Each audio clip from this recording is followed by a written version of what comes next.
to reinforce good habits at home and in public. A big round of applause to the performers for delivering such a meaningful message, and to all of you for being such attentive and supportive audiences. Andaiah అనే గురువు గారు ఉండేవారు. ఆయన వద్ద 12 మంది శిష్యులు ఉండేవారు. వారు చాలా అమాయకులు. వయసు పెరిగినా వారికి బుద్ధి మాత్రం పెరగలేదు. వారు చేసే పనులు కోపంతో పాటు నవ్వును తెప్పిస్తుంటాయి. అలాంటి ఒక సంఘటనను మనం ఈ చిన్నారుల ప్రదర్శన ద్వారా చూసి మనసారా నవ్వుకుందాం. ఆగుందిరా వాగు దాటి మన ఇంటికి ఎలా వెళ్ళాలి? అరే అరే మనల్ని వాగు మింగేస్తుందేమోరా. వాగు నిద్రపోయిన తర్వాత వెళ్దాం రండి. అలా కొంచెంసేపు కూర్చుందాం.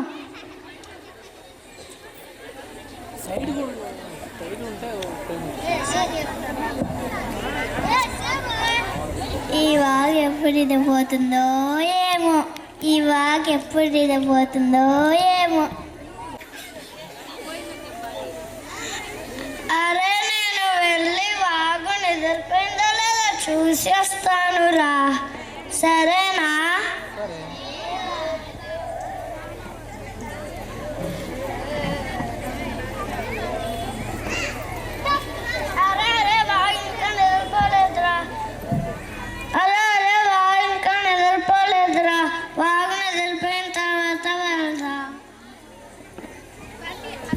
ఈ వాగు ఎప్పుడు నిద్రపోతుందో ఏమో. ఈ వాగు ఎప్పుడు నిద్రపోతుందో ఏమో. అరే నేను వెళ్ళి వాగు నిద్రపోయిందో లేదో చూస్తాను రా. సరేనా?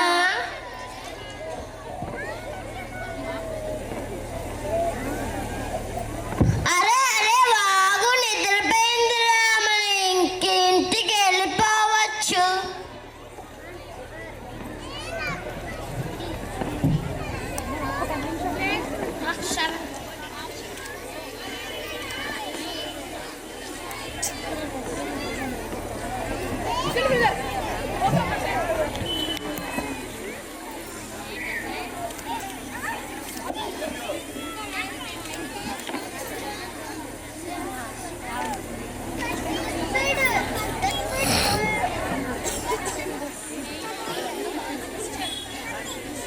అరే నాకు చిన్న అనుమానం వచ్చిందిరా.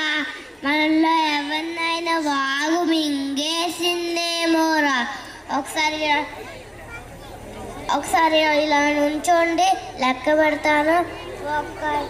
1 2 3 4 5 6 7 8 9 10 11. నిజంగానే మనలో కొన్ని వాగు మింగేసిందిరా. అయ్యో రామానికి సెల్లక్కలే సరిగా రావు. ఉండే నేను సెల్లక్క పెడతాను. 1 2 3 4 5 6 7 8 9 10 11. అరే నిజంగానే మనలో ఒకరిని వాగు మింగేసిందిరా. పదండి ఈ విషయం గురువు గారికి చెబుదాం. గురువుగారు